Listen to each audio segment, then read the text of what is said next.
தம்பி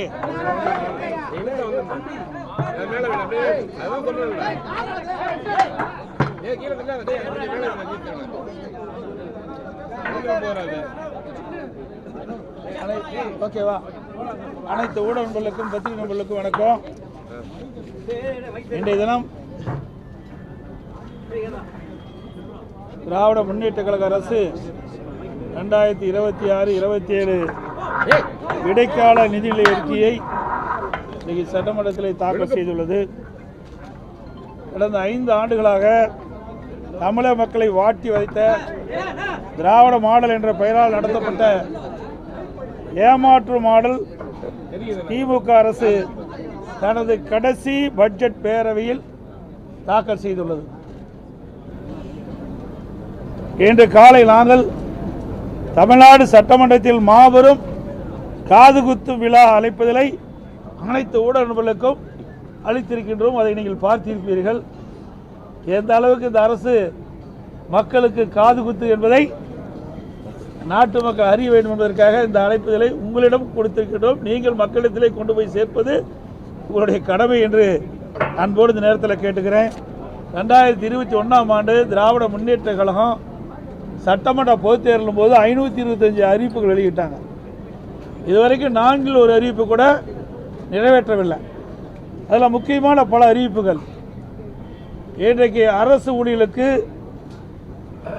பழைய ஓய்வு திட்டத்தை நிறைவேற்ற என்று சொல்லி, ஆனால் அதுக்கு மாறாக பங்களிப்பு ஓய்வு திட்டத்தை தான் அறிவிச்சிருக்கிறாங்க.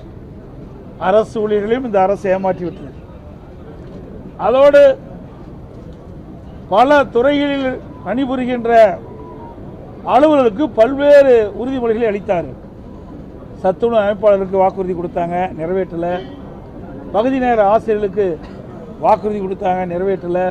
செவிலியருக்கு வாக்குறுதி கொடுத்தாங்க, நிறைவேற்றலை. விவசாயிகளுக்கு வாக்குறுதி கொடுத்தாங்க, நிறைவேற்றலை.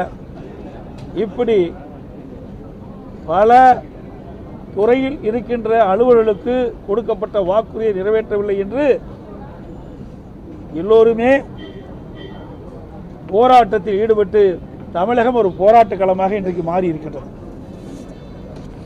கடந்த 5 ஆண்டுகளைப் போல இந்த ஆண்டு இடைக்கால நிதிநிலை அறிக்கையும் வார்த்தை ஜாலங்கள் நிறைந்த மேனா மினுக்கி உரையாகத்தான் இருக்கிறதே தவிர உருப்படியாக எதுவும் இல்லை.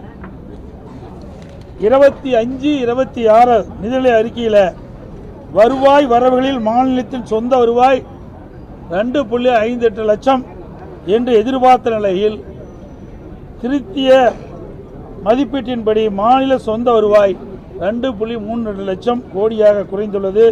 சுமார் 26,000 கோடி வருவாய் குறைந்துள்ளது. அதேபோல மத்திய அரசின் மீது குற்றம் சுட்டும் நிதியமைச்சர் மாநிலத்தின் சொந்த வருவாய் 26,000 கோடி குறைந்துள்ளது பற்றி எந்த விளக்கமும் அவையில் தெரிவிக்கவில்லை. வரவு செலவு 2025-26ஆம் ஆண்டு 66,753 கோடி செலவிடப்படும் என்று கணித்த நிலையில் திருத்திய மதிப்பீட்டில் இதுவரை 51,442 கோடியாக, அதாவது சுமார் 15,000 கோடி குறைந்துள்ளதற்கு நிதியமைச்சர் எந்த காரணத்தை கொண்டு விளக்கவில்லை. நிதி பற்றாக்குறை 24-25 96,000 கோடி என்று கணித்த நிலையில் இந்த கணக்கின்படி அது 1,01,000 கோடியாக, அதாவது 5,000 கோடி அதிகரித்துள்ளது. 2025-26ஆம் ஆண்டு 1,08,000 கோடியாக நிதி பற்றாக்குறை இருக்கும் என்று கணிக்கப்பட்ட நிலையில் திருத்திய மதிப்பீட்டில் இது 1,24,000 கோடியாக உயர்ந்துள்ளது. அதாவது நிதி பற்றாக்குறை சுமார் 16,000 கோடி அதிகரித்துள்ளது. 2026-27 இடைக்கால பட்ஜெட்டில் நிதி பற்றாக்குறை 1,22 லட்சம் கோடியாக இருக்கும் என்று குறிப்பிட்ட நிலையில் திருத்திய மதிப்பீட்டில் கண்டிப்பாக இது உயரும். இந்த ஆண்டு நடப்பாண்டு 2026-27 1,22,000 கோடி பற்றாக்குறைன்னு சொல்றாங்க. திருத்திய மதிப்பீடு இன்னும் குறை இருக்குது. இவ்வாறு நிதி பற்றாக்குறை அதிகரித்து கொண்டே சென்றால் அதை ஈடு செய்ய மக்கள் மீது வரிச்சுமை மற்றும் கடன் வாங்கும் அளவு கூடும். இது மாநில வளர்ச்சிக்கு உகந்ததல்ல. திரு ஸ்டாலின் ஆட்சிக்கு வந்தவுடன் திரு ரகுராமன் ராஜன் அவர்கள் தலைமையில் நிதி மேலாண்மை குழு அமைத்து மாநில நிதிநிலை சீர் செய்யப்படும் என்று சொன்னாங்க. இதுக்கு ஒரு நிபுணர் குழு அமைச்சாங்க. இந்த நிபுணர் குழு அமைத்த பிறகுதான் அதிக கடன் வாங்கியிருக்கிறார் தமிழ்நாட்டில். ஆனால் இன்றைய நிதி நிலைமையோ மாநிலத்தின் கடன் உயர்ந்தும் மக்கள் மீது வரிச்சுமை மற்றும் கடன் சுமை அதிகரித்துள்ள தவிர வேறொன்றும் இந்த அரசில் சாதனை எதுவும் இல்லை. எனவேதான் திரு ஸ்டாலின் இன்றைக்கு நாம் குறிப்பிடுவது பொம்மை முதலமைச்சர், நிதி நிர்வாக திறனற்ற அரசு என்று குற்றம் சாட்டுகிறோம். இன்றைய மாநில நிதிநிலை அறிக்கையிலும் வேளாண் துறை நிதிநிலை அறிக்கையும் ஏறத்தாழ சுமார் 5 மணி நேரம் 2 அமைச்சர்களும் உரை நிகழ்த்தினார் தவிர வரவு செலவு திட்டம் பற்றி உருப்படியாக எதுவும் இல்லை. குறிப்பாக சொல்ல வேண்டுமென்றால் இந்த 5 ஆண்டு காலத்தில் இந்த அரசு என்ன பணிகளை செய்தார்களோ அதை வரிசைப்பட்டிய அடுக்கி வார்த்தைகளுக்கு அழகு கூட்டி சாதனை என்ற பெயரில் படித்தார்களே தவிர வேறு ஒன்றும் இல்லை. இன்றைக்கு வேளாண் பட்ஜெட் என்று விவசாயிகளை ஏமாற்றின்ற ஒரு பட்ஜெட்டை போட்டிருக்காங்க. இந்த பட்ஜெட்டில் பார்த்தீங்கன்னா பல துறைகள் அடங்கி வேளாண் பட்ஜெட். இதில் பால்வளத்துறை, மீன்வளத்துறை, உணவுத்துறை, கூட்டுறவுத்துறை, உள்ளாட்சியில் கிராமப்புற சாலைகள், கால்நடைத்துறை, இப்படி பல துறைகளுக்கு ஏற்கனவே ஒவ்வொரு துறைக்கும் ஒரு மானியம். அது ஒவ்வொரு துறைக்கும் ஒரு அமைச்சர் இருக்கிறாங்க. அந்த அமைச்சர் அப்பப்போ மானிய கோரிக்கை வருகின்ற பொழுது அதனுடைய கருத்தை சொல்வார். இதையெல்லாம் உள்ளடக்கி தான் வேளாண்மை துறை. வேளாண்மை துறை என்பது ஒரு தனி துறையாக இருக்க வேண்டும். அதில் நீர்வளத்துறையும் சேர்த்துக்கிட்டாங்க.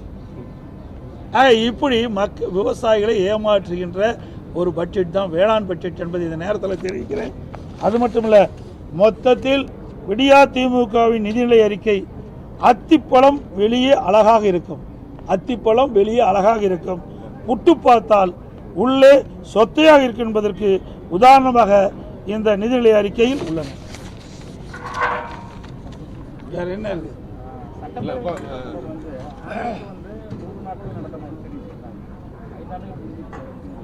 இதெல்லாம் சட்டமன்றத்தில் பேசலான்னு இருந்தேன், நீங்கள் இப்போவே கேட்டுட்டீங்க. இது ஒரு அறிவிப்பை செஞ்சாங்க. 525 அறிவிப்புகள் வெளியிட்டாங்க. அதில் 1/4 அறிவிப்புகள் தான் நிறைவேற்றிருக்கிறாங்க. எஞ்சிய அறிவிப்புகள் நிறைவேற்றப்படல. இதற்கு வெள்ளை அறிக்கை வெளியிட வேண்டும் என்று நான் அடிக்கடி குறிப்பிட்டேன். ஊடகத்தின் வாயிலாக, பத்திரிகையின் வாயிலாக, சட்டமன்றத்தில் தெரிவித்தேன். அதுக்கு பதிலே இல்லை. ஆனால் முதலமைச்சர், திராவிட முன்னேற்ற கழகத்தில் இருக்கின்ற அமைச்சர்கள் பெரும்பாலானோர் 95% அறிவிப்புகள் நிறைவேற்றப்பட்டதாக சொல்கிறாங்க. அத்தனையும் போய் நீங்கள் கேட்ட மாதிரி சட்டமன்றத்தில் ஒரு வருடத்திற்கு 100 நாட்கள் சட்டமன்ற நிகழ்ச்சி நடைபெறும் என்று சொன்னாங்க. ஆனால் மொத்தமே ஒரு 140 நாள் தான் இருக்குன்னு நான் கருதுகிறேன். இவ்வளோ தான் 5 வருஷத்துலையும் சேர்த்து இந்த அரசாங்கம் இந்த சட்டமன்ற நிகழ்ச்சி நடத்தியிருக்கு. தொடர்ந்து போராட்டம், கிராம உதவியாளர் போராட்டம் ஒரு பக்கம், ஊராட்சி செயலாளர் ஒரு போராட்டம், விவசாயிகள், கறிக்கோழி விவசாயிகள் வந்து அந்த போராட்டம் தொடர்ந்து நடந்துட்டு இன்னும் முடிஞ்ச பாடு இல்லை. இப்போ இங்கே சட்டமன்ற கூட்டத்தொடரில் வந்து ஒவ்வொரு முறையும் வாக்குறுதி கொடுத்துட்டு வராங்க, பேச்சுவார்த்தை நடத்திட்டு வராங்க. இப்போ நீங்கள் இப்போ எதிர்கட்சி சார்பாக நீங்கள் வந்து அந்த போராட்டத்தில் ஈடுபடுறவங்களுக்கு வந்து என்ன ஆதரவு தர போறீங்க? ஏற்கனவே இது குறித்து சட்டமன்றத்தில் நாங்கள் வந்து கவன ஈர்ப்பு கொண்டு வந்து இந்த அரசுடைய கவனத்தை கொண்டு வந்தோம். அப்படி கொண்டு வந்தும் இந்த அரசு அந்த கறிக்கோழி வளர்க்கின்ற அந்த விவசாயிகளுக்கு எந்த உதவியும் செய்யலை, எந்த நடவடிக்கை எடுக்கலை. இன்றைக்கு அந்த கறிக்கோழி கொள்முதல் செய்கின்ற அந்த நிறுவனத்திற்கு தான் இவர்கள் உதவியாக இருக்காங்க. இதில் பல்லாயிரக்கணக்கான விவசாயிகள் இந்த கறிக்கோழி வளர்ப்பில் ஈடுபட்டிருக்கிறாங்க. அவரெல்லாம் போராட்டம் நடத்தி அந்த போராட்ட நடத்துக்கெல்லாம் கைது பண்ணியிருக்கிறாங்க. இப்போ தான் விடுதலை ஜாமீன் வந்திருக்கிறாங்க. அதெல்லாம் ஒரு சாதாரண விவசாய குடும்பத்தை சேர்ந்தவர்கள். இது அவருடைய வாழ்வாதாரம். இந்த கறிக்கோழி வளர்த்தி தான் குடும்பத்தை நடத்த வேண்டிய சூழ்நிலை இருக்கின்ற காரணத்தினால இன்றைக்கு அதனுடைய கறிக்கோழி வளர்க்கின்ற பொழுது அதனுடைய செலவு அதிகரித்து விட்டது. அது புள்ளிவிவரமாக கொடுக்குறாங்க.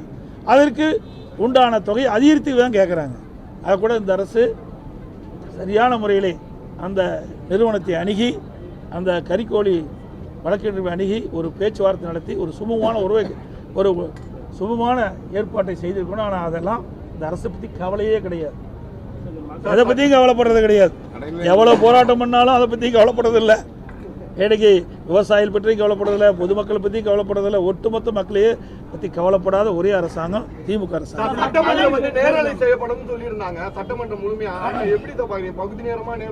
அதாவது நான் பேசும்போது வராது, லிங்க் கொடுக்க மாட்டாங்க. அதையும் பேசும்போது மட்டும் லிங்க் வரும். நான் என்ன கேள்வி கேட்டேன்னு அதை ஒளிபரப்பினா தான் அதற்கு உண்டான பதில் சரியா தவறா என்று மக்கள் புரிந்து கொள்ள முடியும். பல முறை சட்டமன்றத்தில் பேசிட்டோம், நீதிமன்றம் வரைக்கும் போனோம், அங்கேயும் இது வரைக்கும் பெண்டிங்கில் தான் இருக்குது. இன்னும் அதுக்கு முழு தீர்ப்பு கிடைக்கல. அதனால் இதுக்கெல்லாம் விரைவாக விடிவு காலம் வரும். இந்த கூட்டத்தொடரோட இன்னும் இன்றைக்கி அலுவல் ஆய்வுக்குள் நடக்குது, இன்னும் எத்தனை நாள் நடக்குன்னு தீர்மானிப்பாங்க. அந்த நாட்களோட இந்த ஆட்சிக்கு முடிவு கட்டப்படும்.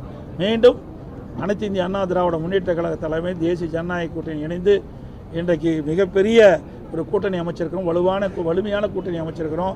எங்கள் கூட்டணி நடைபெறுகின்ற சட்டமன்ற பொதுத் தேர்தலில் அதிக இடங்களில் வெற்றி பெற்று அதிமுக ஆட்சி அமைக்கும் என்பதை தெரிவித்து அனைத்து ஊடகங்களுக்கு நன்றி.